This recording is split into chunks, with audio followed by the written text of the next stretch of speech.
In a quiet neighborhood store, an ordinary day takes a shocking turn when a rude customer walks in.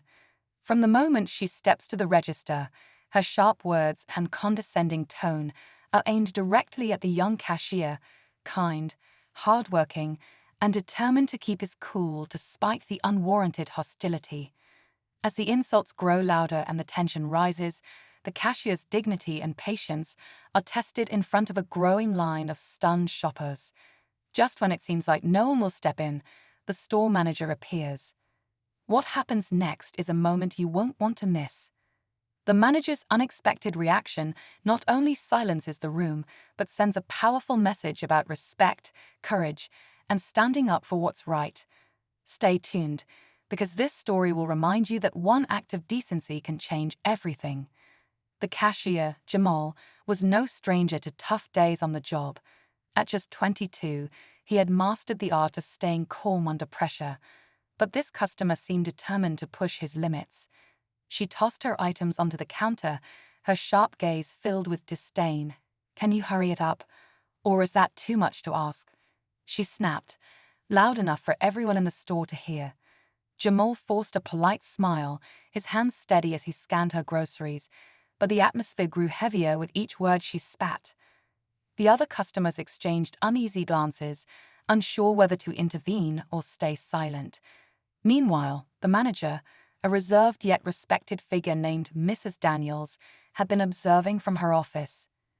As the woman's voice grew louder, drawing attention from every corner of the store, Mrs. Daniels knew it was time to act. What she did next would leave everyone speechless.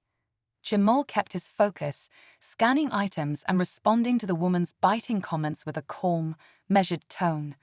"Your total is $42.57, he said politely, as though her insults hadn't landed. But she wasn't done. "Of course, someone like you wouldn't understand customer service," she said with a smirk, her words dripping with malice. A hush fell over the line behind her, the shoppers visibly uncomfortable but unsure what to do. From her office, Mrs. Daniels could see Jamal's composure cracking ever so slightly. He shifted his weight, his jaw tightening. She knew he was trying his best, but she also knew it wasn't fair for him to endure this alone. As she stepped toward the register, her mind raced. How could she de-escalate the situation while standing firmly against the unacceptable behavior? The woman's tone grew louder. "Why don't they hire people who can actually do their jobs?"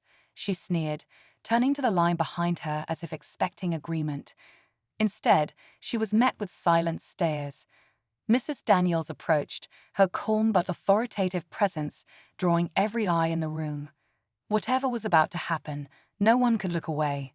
Mrs. Daniels walked up just as the woman leaned closer to Jamal, her voice sharp and condescending. "Are you even paying attention? Or do I have to explain basic math to you too?" she hissed, her words cutting through the air like a blade. Jamal stood frozen for a moment, gripping the edge of the counter as he took a deep breath, clearly trying to maintain his composure. The other shoppers, now fully invested in the scene, watched with bated breath, some shaking their heads in disbelief. Mrs. Daniels cleared her throat, her voice steady but firm. "Is there a problem here?" she asked, her presence commanding attention. The woman turned abruptly, startled by the interruption. "Yes, the problem is your employee," she said, pointing a finger at Jamal. "He's slow, rude, and clearly doesn't belong here." Jamal's eyes flicked to Mrs. Daniels, a mix of relief and worry flashing across his face.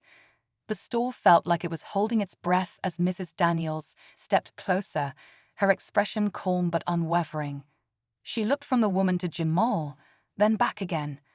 "I'm listening," she said simply, her tone controlled, but with an edge that hinted at something deeper. The tension in the room was palpable, everyone waiting to see how this moment would unfold. Mrs. Daniels didn't blink, standing tall in a way that suggested she wasn't just here to defuse the situation, she was here to make a statement. The woman crossed her arms, glaring at Mrs. Daniels.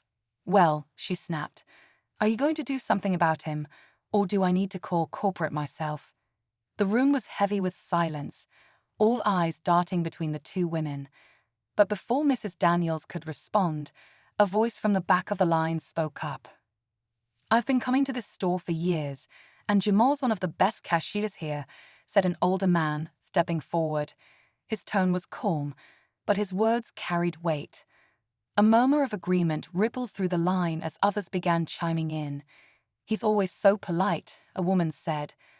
"Way more patient than I could ever be," added another. The rude customer stiffened, clearly caught off guard by the sudden support for Jamal. Her face flushed, but instead of backing down, she raised her voice. "Oh, so now everyone's against me," she barked, her frustration boiling over. Mrs. Daniels, still composed, held up a hand to quiet the room. "This isn't about sides," she said, her tone steady. "But I won't stand by and let someone be treated unfairly, especially not one of my employees." Just as she finished speaking, the sound of a cell phone ringing broke the tension. The rude customer quickly grabbed her phone, glancing at the screen. Her expression changed just for a moment as she hesitated. Whatever she saw clearly threw her off, but she shoved the phone back into her purse, her demeanor snapping back to defensive. "This is ridiculous," she muttered, her voice shaky. The atmosphere in the store shifted again, the energy charged with anticipation. Mrs. Daniels didn't take her eyes off the woman, her next move carefully calculated. The question hanging in the air was clear. Would the woman double down, or was there more to her story than anyone realized? The woman shifted uncomfortably, her tough exterior starting to crack under the weight of the stares around her. Mrs. Daniels didn't flinch. She stepped closer, her voice calm but unyielding. "Ma'am, I think it's time we talk about respect, something every person in this store deserves, including Jamal." The woman let out a scoff, but her hands trembled as she clutched her purse tighter. "I don't have time for this," she said, turning to leave. But before she could storm off, Mrs. Daniels added firmly, "It's never too late to do the right thing." Her words hung in the air, stopping the woman in her tracks. For a moment, it looked like she might argue again, but then her phone buzzed loudly, vibrating against her purse. With an exasperated sigh, she pulled it out and glanced at the screen. Her expression softened, her frustration fading into something that almost looked like regret. She hesitated, her voice quieter this time.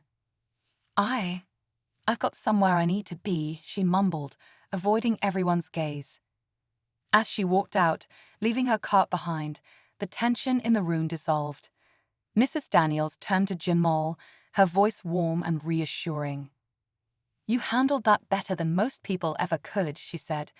The line of customers erupted into quiet applause, one by one offering words of support to Jamal. But as the door closed behind the woman, Mrs. Daniels couldn't help but wonder about that phone call. She glanced outside and saw the woman sitting in her car, head in her hands. Whatever had just happened, it wasn't as simple as it seemed. Sometimes, people's actions hide battles no one can see, but that didn't excuse what had taken place. Jamal smiled, his confidence renewed by the support around him. "Thanks, Mrs. Daniels," he said, and as the next customer stepped up to his register, the store settled back into its rhythm, leaving everyone with a story they wouldn't soon forget. As the day went on, the energy in the store shifted back to normal, but the events lingered in everyone's minds. Jamal carried himself a little taller, encouraged by the kindness and support of his manager and the customers. It wasn't every day people spoke up for one another, and their actions reminded him that he wasn't alone. Outside, the woman's car eventually pulled away, leaving behind an air of mystery. Mrs. Daniels couldn't stop thinking about the moment she had broken down, wondering what weight she might have been carrying. But she knew one thing for sure: while struggles can shape how we act, they don't excuse how we treat others. Jamal finished his shift with a renewed sense of purpose, grateful for the way the situation unfolded. And for everyone in the store that day, it was a lesson in courage, kindness, and the power of standing up for what's right.